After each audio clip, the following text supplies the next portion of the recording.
Oke, kembali lagi dengan kami di High Standard Workshop dengan saya Arya di sini. Untuk teman-teman yang baru menemukan atau bergabung di channel YouTube ini, saya ucapkan selamat datang dan selamat bergabung. Nah, di channel YouTube ini saya banyak membahas tentang upgrade atau board up dan juga ada beberapa video yang saya buat review paket board up, kemudian proses pemasangan paket board up, kemudian review oli dan juga ada beberapa tutorial cara setting ECU juga. Nah, di video kali ini kebetulan nih sesuai dengan requestan banyak teman-teman untuk paket board up 63 di Honda CR-V. Nah, kebetulan kali ini kita ada project untuk board up Honda CR-V dengan spek 63.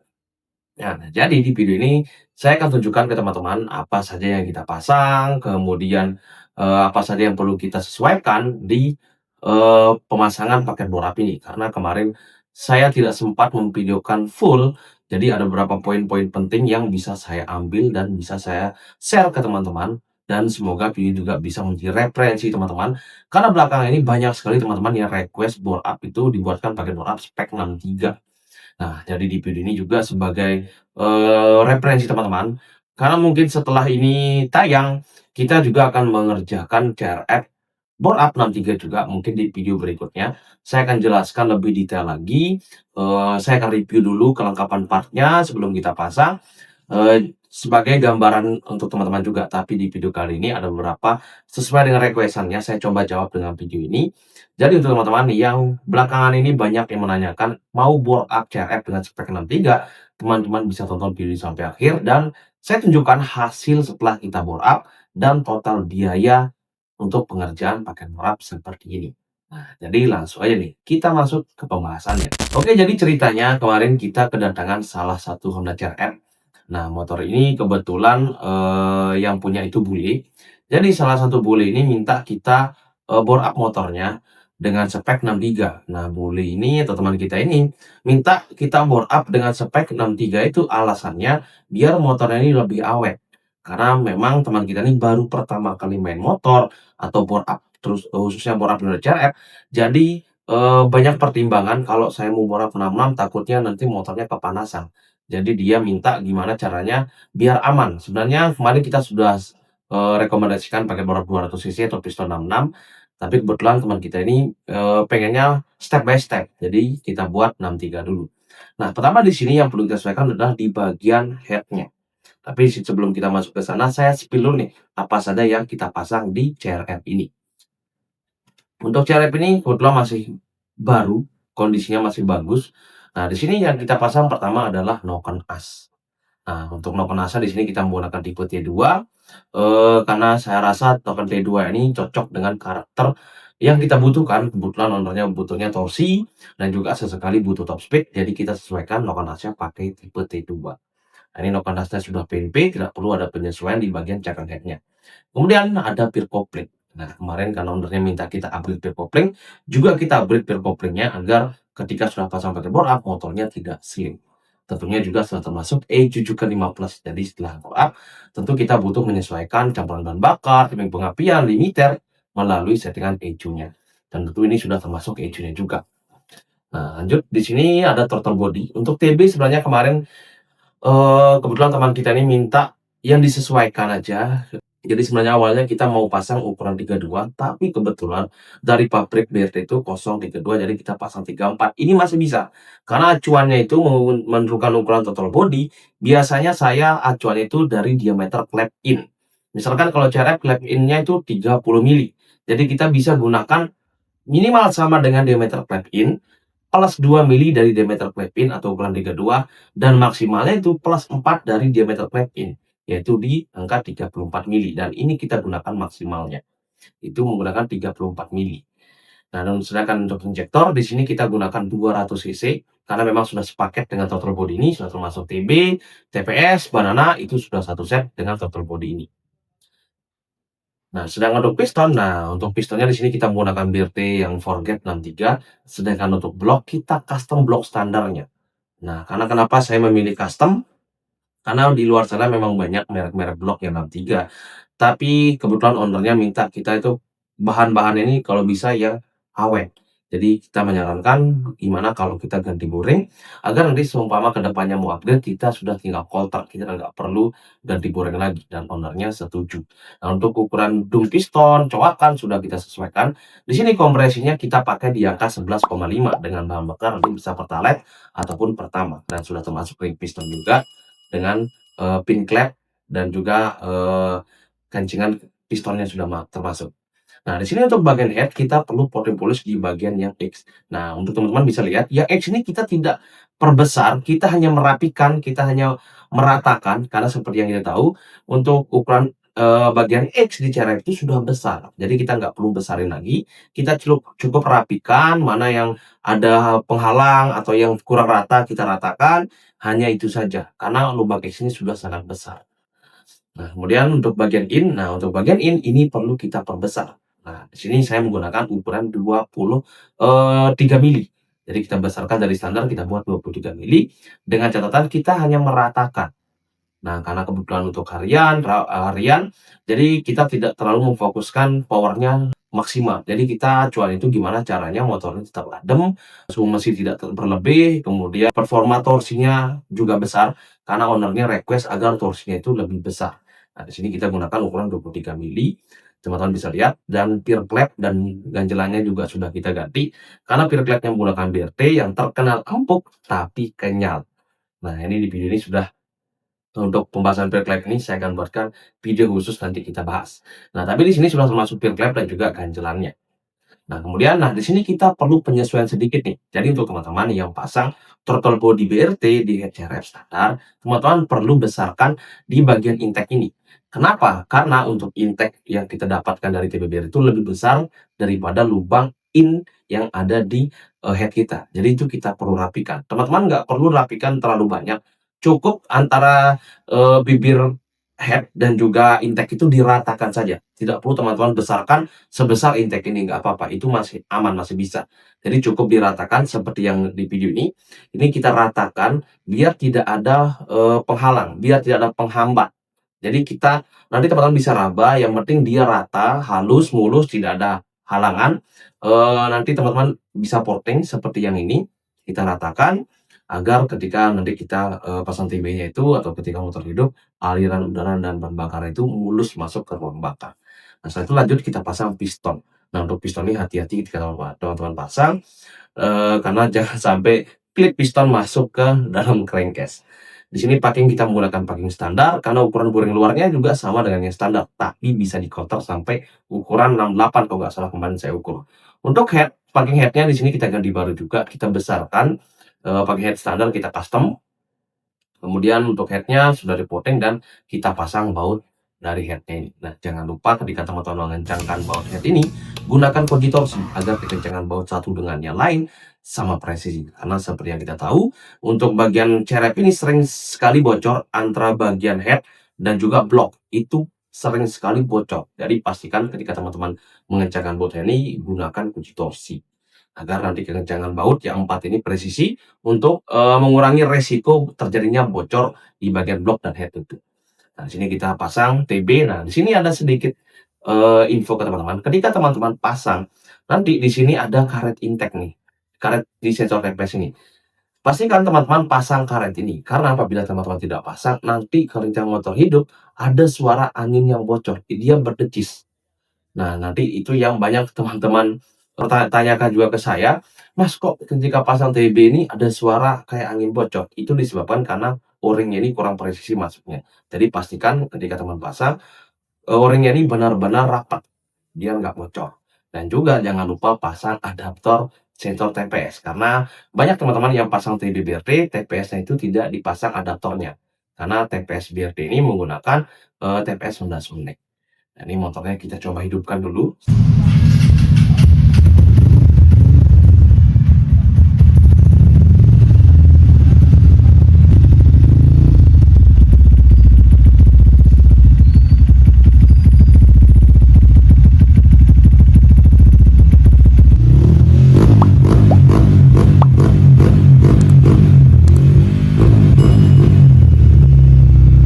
Nah, di sini knalpot kita menggunakan Opus T5 yang tipe bore up. Teman-teman juga bisa menggunakan knalpot ini. Ini knalpot yang bisa kita rekomendasikan juga ke teman-teman, untuk knalpot Noctus T5 atau merek lain juga bisa, yang penting tipenya tipe bore up. Jangan gunakan tipe standar, karena kalau tipe standar pipanya terlalu kecil, nanti suhu mesin motor teman-teman cepat naik. Nah, sedikit saya kasih info nih. Nah, di sini teman-teman kalau perhatikan, ketika di pemasangan TB, intake ke box filter, teman-teman bisa lihat nih, di sini untuk di bagian intake kita tidak tambah lem. Nah, jadi saya kasih tips nih ke teman-teman, gimana caranya teman-teman pasang banana ini biar, bisa tanpa lem. Karena banyak yang saya temukan kalau teman-teman sudah pasang TB BRT, ketika saya cek di bagian box filter, itu banyak sekali lemnya. Nah, biar rapi seperti ini caranya cukup gampang sebenarnya. Jadi teman-teman lepas dulu karet, standarnya, kan di sini ada karet standar nih, itu teman-teman lepas, setelah teman-teman lepas, teman-teman ukur nih diameter, dalam lubang itu berapa. Katakanlah sekarang kita dapat angkanya itu di angka 10. Nah, kemudian kita ukur lagi nih diameter dari, banananya. Katakan diameter banana ini 20 mili, sedangkan diameter luar banana 20 mili, diameter dalam lubang, box filter ini 10 mili. Jadi ada selisih, 10 mili juga. Nah, caranya teman-teman silahkan gunakan jaga sorong, teman-teman bagi 2. Teman-teman buka jaga sorongnya ke 5 mili, kemudian teman-teman, garis yang bagian sebelah di jangka sorong teman-teman masukkan ke lubang yang di box filter, yang sebelahnya itu teman-teman gunakan untuk menggaris. Silakan teman-teman garis, lebarnya 5 mili, silakan teman-teman garis bulat, teman-teman porting. Nanti pasti untuk pemasangan banana ini akan pas. Kenapa dibagi 2? Karena kita hitungnya itu lebarnya kiri kanan. Jadi kalau teman-teman buatnya 10 mili, ketika teman-teman porting, nanti diameternya jadi 20 mili. Jadi kan kita buatnya agar, diameter lubangnya menjadi 10 mili, jadi kita bagi 2, karena nanti kita hitungnya kiri kanan. Nah, jadi kan hitungannya ini kita menggaris sebelah-sebelah. Jadi kita, bagi 2 buat 5 mili, kemudian teman-teman garis, kemudian di-porting. Nanti pasti hasilnya akan seret seperti ini. Ini sudah kita coba hampir semua cara yang kita kerjakan itu tidak pernah ada tambahan lem. Dan kita sudah coba cuci, kemudian kita pakai terabas sampai, nyebur ke sungai, itu airnya tidak masuk ke box filter dari banana ini. Makanya, saya bisa kasih saran teman-teman untuk membesarkan atau membuat lubang ini dengan cara seperti itu. Nah, di sini kita coba cek sound, ini knalpot menggunakan, Norifumi Noctus tipe T5.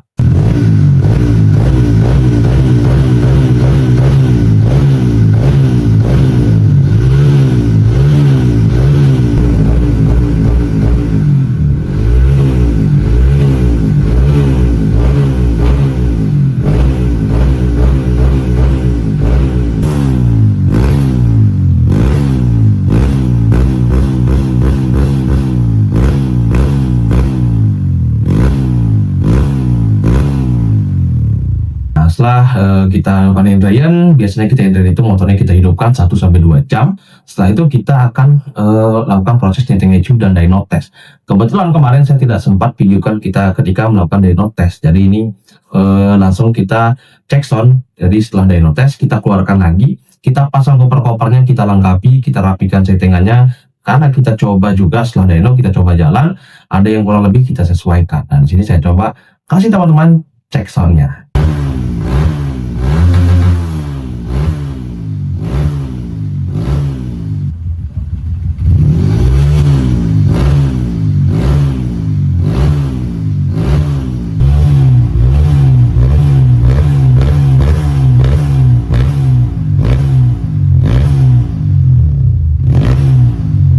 Nah, setelah kita melakukan penyesuaian settingan itu lagi, kita test drive lagi. Jadi untuk teman-teman sedikit info, setiap kita mengerjakan motor teman-teman, entah itu yang kirim mesin atau kirim motor, itu motornya tidak langsung kita kirim ke teman-teman, tapi kita akan coba 1-3 hari dulu, kita pastikan semuanya benar-benar aman, baru kita kirim balik ke teman-teman. Jadi alasannya adalah sesuai dengan SOP yang kita buat, agar teman-teman ketika motor sudah jadi, teman-teman sudah tinggal pakai, tidak perlu ada penyesuaian apapun lagi. Itu kenapa alasannya kita selalu mencoba dulu, kita benar-benar pastikan semuanya aman, baru kita kirim balik ke teman-teman. Atau teman-teman yang, dari daerah Lombok, ketika bawa motornya ke tempat kita, pasti kita akan coba dulu, dan kita pasti beritahu dulu, jelaskan dulu di awal ke teman-teman. Dan seperti yang, pasti teman-teman akan nanya, hasilnya gimana Mas dynonya? Saya sepil hasil dynonya. Nah, di sini untuk hasil dynonya, jadi sebelum kita bore up, saya dyno juga nih untuk motor ini. Jadi saya mendapatkan di 19,31 horsepower dengan peak power di angka 7.700 RPM. Itu untuk peak power dari CRF standar. Kemudian di sini torsinya ada di 9,20 Nm dengan peak torsi ada di 6.800 RPM. Dan setelah kita bore up, di sini kita mendapatkan 19,19 horsepower dengan peak power di angka 10.900 RPM. Jadi peningkatan tenaga itu sekitar 10 horsepower dari standar ketika kita bore up 63. Karena sesuai requestan ownernya, gimana caranya kita maksimalkan agar bore up 63 ini bisa dengan hasilnya mirip dengan bore up 66, tapi hasilnya malah bisa sama dengan bore up 66. Dengan torsi di sini naik menjadi 15,67 Nm dengan peak torsi naik juga ke 7.200. Dan grafiknya teman-teman bisa lihat perbandingan antara yang standar, yang merah ini grafik standar, yang biru ini grafik setelah kita lakukan proses bore up. Jadi peningkatannya bisa 2 kali lipat dari tenaga standarnya. Dan setelah kita coba 1-2 hari, motornya aman dan itu serah terima, ownernya pun merasa puas. Malah ownernya bilang ini jauh dari ekspektasi saya. Dia itu ekspektasinya tidak sebesar ini hasil powernya, tapi alhamdulillah kita mendapatkan power 2 kali lipat dari standarnya. Dan setelah itu tentu teman-teman akan nanya, Mas, total biaya berapa? Nah, ini untuk total biaya nih. Untuk mungkin untuk total biaya ini setiap bengkel berbeda-beda, setiap daerah berbeda-beda, tapi kebetulan di tempat saya totalnya itu ada di 6.255.000. Nah, mungkin teman-teman bisa lihat, mungkin ada part yang terlalu mahal atau terlalu murah. Setiap daerah pasti harga part beda-beda karena ada namanya biaya distribusi. Nah, ini untuk total biayanya dan ini untuk hasil denonya. Nah, jadi kira-kira gimana nih teman-teman? Yang kemarin banyak saya menanyakan paket bore up 63. Kalau teman-teman cocok dengan hasil seperti ini, nanti kita buatkan paketnya. Atau mungkin ada teman-teman bisa mau konsultasi dulu. Saya sarankan sebenarnya untuk teman-teman sebelum order paket bore up, order ECU, atau order part apapun dari Standard Workshop, silakan teman-teman konsultasi dulu agar kita bisa bantu menyesuaikan kebutuhan teman-teman. Jadi biar partnya itu tidak ada yang sia-sia atau tidak ada yang salah beli. Jadi pastikan partnya ini benar-benar sesuai dengan yang teman-teman butuhkan. Ini dia untuk project kita, untuk CRF spek 63 atau 180 cc sudah selesai. Dan mungkin setelah video ini tayang, saya akan menggarap lagi CRF bore up 63. Nanti kita lihat hasilnya di video berikutnya. Dan untuk teman-teman yang mau konsultasi, bisa langsung hubungi admin, nomor admin di deskripsi. Atau mungkin teman-teman mau order paket bore up seperti ini yang spek 63 juga, teman-teman bisa hubungi admin yang saya cantumkan di deskripsi. Oke, sekian video kali ini. Semoga video ini bisa menjadi referensi teman-teman yang mau bore up 63 di CRF-nya. Atau ada teman-teman yang mau menanyakan atau konsultasi, bisa langsung hubungi saya atau admin kita. Oke, sekian video kali ini. Semoga bermanfaat dan terima kasih.